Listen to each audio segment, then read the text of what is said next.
xasuuqa ku socda Soomaalida ma ay og tahay mise talow way moog tahay.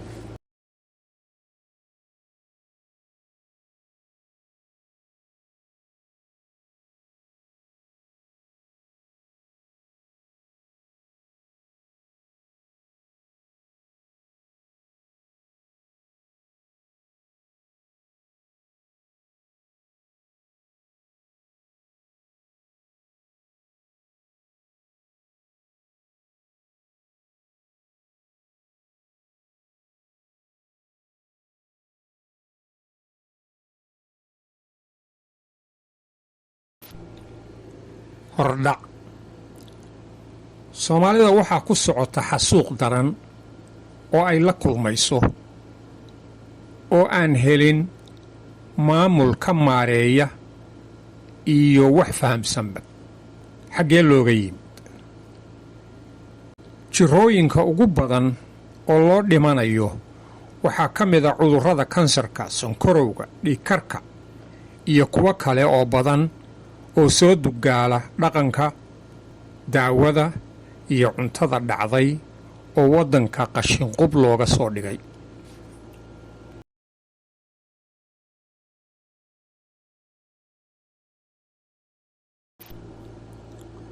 Sunta ganacsatadu ka waraabinayso bulshada. Soomaalidii cudurro ay ka mid yihiin kansar, dhiigkar, cudurrada uurku jirta iyo kuwo kale ayay u dhammaanayaan kadib markii ay ganacsatadu ku sumeeyeen raashin iyo daawo dhacday oo cudur loogu dhammaaday. Waddamada caafimaadka loo doonto sida Indiya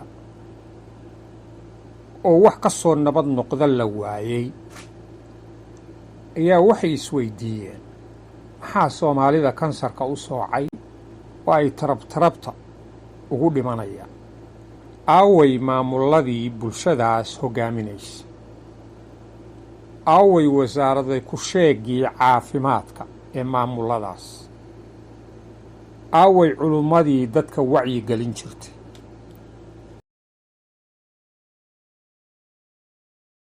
Ma laga yaabaa inay shacabku ka kacaan suntaas laga waraabinayo oo dareenkooda ku muujiyaan mudaharaadyo iyo inay diidaan inay canshuurta bixiyaan.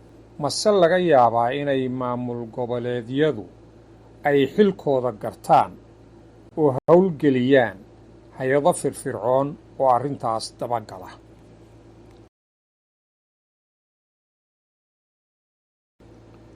Yay mas'uuliyaddu saaran tahay. 1.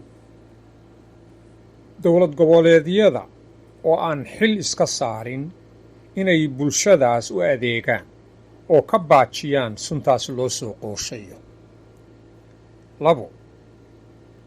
Dowrka culumadiimeedka oo maqan oo aan wacyigelin ka samayn jariimadaas iyo xasuuqa bulshada lagu hayo. Magarasho la'aantooda ayaa intaas gaarsiisan. 3.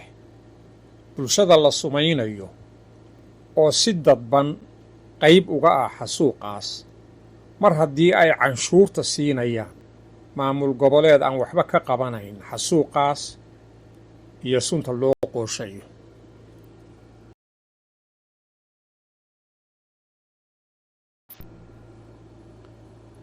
Xalka musiibadaas. Maxaa culimada u diiday inay dadka ka wacyigeliyaan sunta dadka ku socota oo u sheegaan in arrintaas ay ka dhigan tahay xasuuq ijtimaaci ah oo aakhirana ganacsatadaasi cadaab uga horrayso, ribaxa ay ka tabcaanna ay ifka uga tegayaan, ilmahoodana ay dhaxal xun u reebayaan. Haddii bulshadaas bar ka laynayso argagixisadu, barna ganacsatadu sumaynayso, barkoodna bulshadaasi qabiil isugu xasuuqayso, maxaa ka haraya?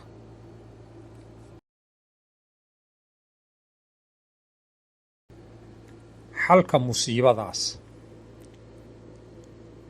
In maamuladu ay firfircooneeyaan, hay-ado laga fiirsaday oo isha ku haya raashinka iyo daawooyinka la keeno maamuladaas iyo tayadooda.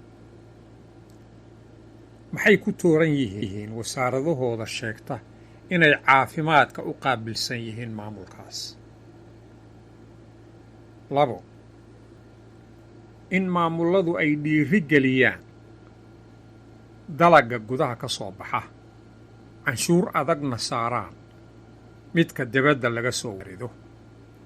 3 in ganacsadihii lagu helo ka ganacsiga suntaas lagu xukumo ugu yaraan 10 sano oo xarig ah iyo ganaax waafi ah. 4 in culummadu ka dhawaaqdo xasuuqaas ijtimaaciga ah oo bulshada lagu hayo iyo cawaaqib xumada ay u yeelan karto kuwa ku hawlan ama ka shaqaysta. 5 in shacabku ka mudaaharaadaan suntaas lagu xasuuqayo, canshuurtana ay diidaan inay bixiyaan ilaa maamulku arrintaas wax ka qabanayo.